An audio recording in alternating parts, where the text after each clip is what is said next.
बाप और बेटी की दिल छू जाने वाली प्रेम कहानी। पत्नी अपने पति से कहती है, पत्नी, पता नहीं क्या हो गया है हमारी परी को।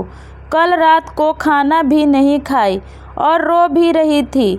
अभी सुबह जगाने गए तो फिर से रो रही थी।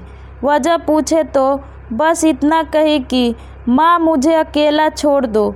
मुझे लगता है कि शायद उसे किसी ने प्यार में धोखा दिया है। डर लगता है कहीं वह खुद को नुकसान न पहुंचाए। पति थोड़ी खामोशी के बाद कहता है, ठीक है मैं देखता हूँ। इतना कहकर वह अपने बेटी के कमरे में जाते हैं।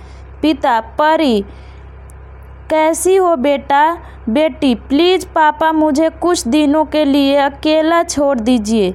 पिता, ठीक है बेटा, मगर एक शर्त है। बेटी, बोलिए। पिता, मैं तुम्हें एक बकवास कहानी सुनाना चाहता हूँ। तुम सुन लो, फिर हम तुम्हें डिस्टर्ब नहीं करेंगे, ओके? बेटी, ठीक है, सुनाइए। पिता, आज से करीब 20 साल पहले एक राजा हुआ करते थे। बेहद अमीर उनके 2 बेटे थे। बड़ा बेटा आज्ञाकारी और ईमानदार था। उस राजा को अपने बड़े बेटे पर नाज था। उसकी शादी एक खूबसूरत लड़की से कर दी गई। फिर वह खूबसूरत लड़की राजा की बड़ी बहू गर्भवती हुई।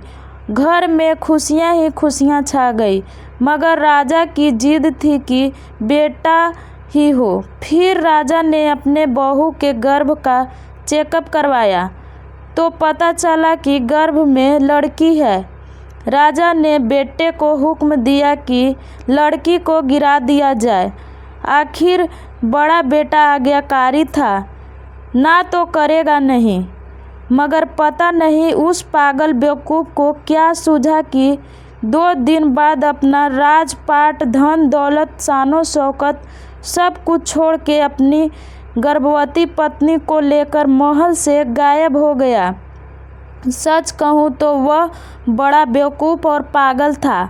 लोग बेटियों को बोझ समझकर गर्भ में नष्ट कर देते हैं, और एक वह बेवकूफ़ पागल एक बेटी के लिए तमाम सुख सुविधाओं को ठोकर मार दिया। वह बाप की बात मानता तो आज उसकी जगह राजा होता। न जाने वह बेटी के लिए पागल बाप न जाने किस हालत में होगा। तभी परी की माँ वहाँ आकर कहती है कि वह बेटी के लिए पागल शख्स और कोई नहीं, यही तेरे पिताजी हैं जो तुझे अपनी सच्ची कहानी सुना रहे हैं। तू कहती थी न कि मम्मी नाना नानी को तो मैंने देख लिया। काश पापा अनाथ न होते तो दादा दादी का चेहरा भी देख लेती। तेरे पापा अनाथ नहीं हैं। तू बड़ी होकर जिद न करे दादा दादी से मिलने की, इसलिए तुझसे सच छुपाया गया।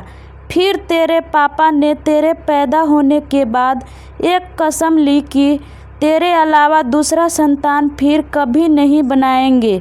अखबार में इस तरह हार देखकर तेरे दादा दादी ने बेटी को लेकर ही वापस आने को कहा। मैंने भी जोर दिया वापस जाने को, मगर तुझे गोदी में उठाकर तेरे पापा ने बस इतना ही कहा, जिस घर में प्रिंसेस की हत्या का फरमान निकाला गया हो वहाँ एक राजा कैसे सांसें ले सकता है। धन्यवाद।